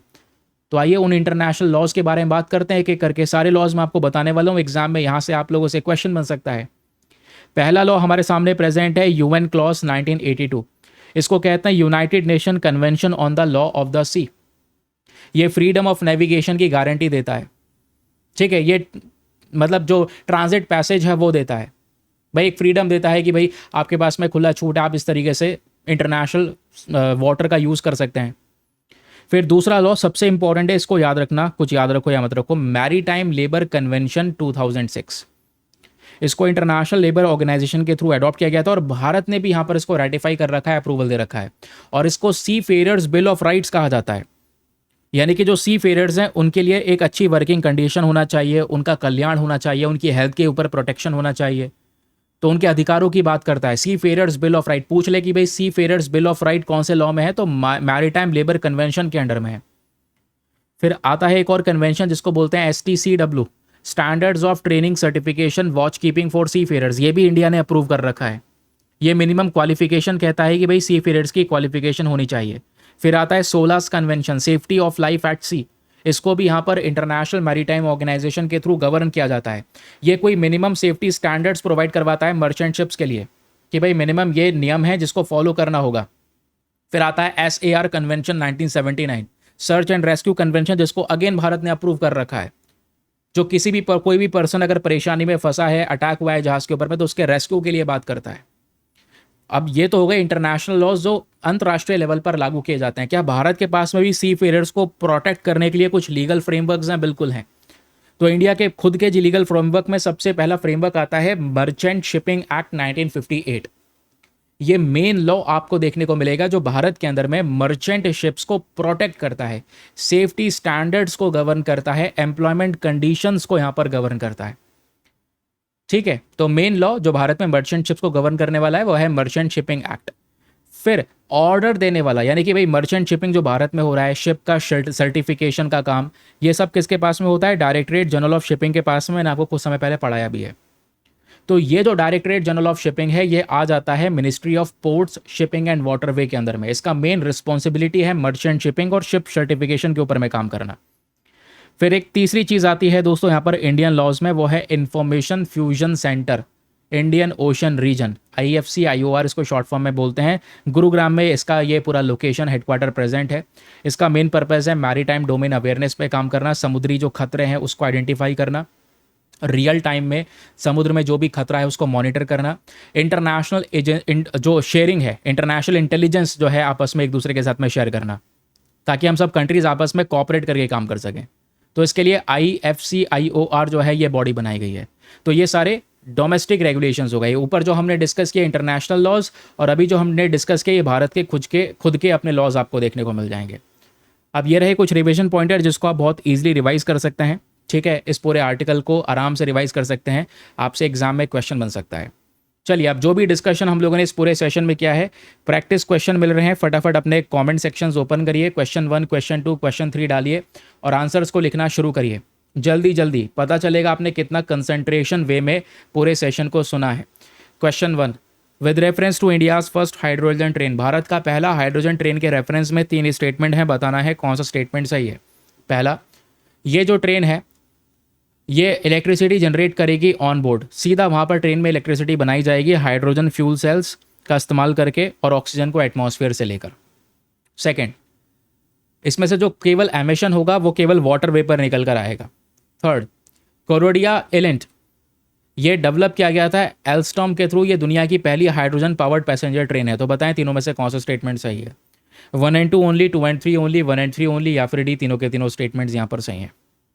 ठीक, next question, parrot born virus is best describe as, यानी कि PAB4 वायरस क्या है? क्या ये डबल स्ट्रैंडेड DNA वायरस है, सिंगल स्ट्रैंडेड RNA वायरस है, या फिर ये डबल स्ट्रैंडेड RNA वायरस है, या सिंगल स्ट्रैंडेड DNA वायरस है? जल्दी बताएं नीचे कमेंट सेक्शन में क्या आंसर होना चाहिए। Next question, with reference to second generation ethanol, यानी 2G इथेनॉल को लेकर 3 स्टेटमेंट है। पहला स्टेटमेंट कहता है 2G इथेनॉल मेनली बनाया जाता है लिग्नोसेल्यूलोसिक एग्रीकल्चरल रेसिड्यू से। सेकंड, ये 2G इथेनॉल हेल्प करता है आज एक कंपटीशन को कम करता है between food crops and fuel production. Third, ये जनरली काफ़ी सस्ता होता है और इसको बनाने का तरीका बहुत सिंपल होता है as compare to the first generation ethanol. तो बताएं कौन सा स्टेटमेंट सही है? 1 ओनली, 2 ओनली, दोनों सही है, या फिर तीनों के तीनों स्टेटमेंट्स यहाँ पर करेक्ट हैं? 1 and 2 सही है या फिर तीनों स्टेटमेंट सही है? Next question, consider the following statements regarding ethanol blending in India. Ethanol को जो हम ब्लेंड कर रहे हैं पेट्रोल में, उसको लेकर 2 स्टेटमेंट है। पहला कि इथेनॉल के अंदर में हायर कैलोरीफिक वैल्यू देखने को मिलती है as compare to the petrol. Second, ethanol आज हाइग्रोस्कोपिक होता है इन नेचर। तो बताएं कौन सा स्टेटमेंट सही है? 1 ओनली, 2 ओनली, बोथ 1 and 2, या फिर कोई सा भी यहां पर सही नहीं है। Next question, which of the following properties makes helium specially suitable for use in MRI machines? ठीक है, यानी कि कौन सी प्रॉपर्टी है इन तीनों में से जिसकी वजह से हीलियम आज बहुत ज़्यादा सूटेबल है, MRI मशीन में यूज़ किया जाता है, सेमीकंडक्टर मैन्युफैक्चरिंग में और स्पेस टेक्नोलॉजी में यूज़ किया जाता है। किस वजह से? एक्सट्रीमली लो बॉइलिंग पॉइंट की वजह से, केमिकली इनर्ट नेचर की वजह से, या इसमें हायर इलेक्ट्रिकल कंडक्टिविटी होती है इस वजह से? तो बताएं कौन सा स्टेटमेंट सही है? 1 only, 2 and 3 only, 1 and 2 only, या फिर डी, तीनों के तीनों स्टेटमेंट सही है। Next question, interesting one, which one of the following international conventions is popularly known as the seafarers bill of rights? इनमें से बताओ seafarers bill of rights के तौर पे कौन सा कन्वेंशन को हम जानते हैं? यूएन क्लॉज 1982, सोलास कन्वेंशन, या मैरीटाइम लेबर कन्वेंशन, या एसटीसीडब्ल्यू कन्वेंशन? बताएं सही उत्तर यहाँ पर एग्जैक्टली क्या होना चाहिए। तो ये था दोस्तों आज का हमारा कंप्लीट डिस्कशन। आई होप आपको मज़ा आ गया होगा आज के सेशन में। आज का सेशन बहुत ही ज़्यादा पावरफुल पैक्ड सेशन था और बहुत सारी इंपॉर्टेंट चीज़ें थी, इसलिए यहाँ पे डिटेल से कवर करना ज़रूरी था। बाकी अगर आपने पेड ग्रुप ज्वाइन करना है इन पीडीएफ्स के लिए तो इन्फॉर्मेशन दे चुका हूँ। आज के लिए bye bye, have a nice day, thank you and Jai Hind.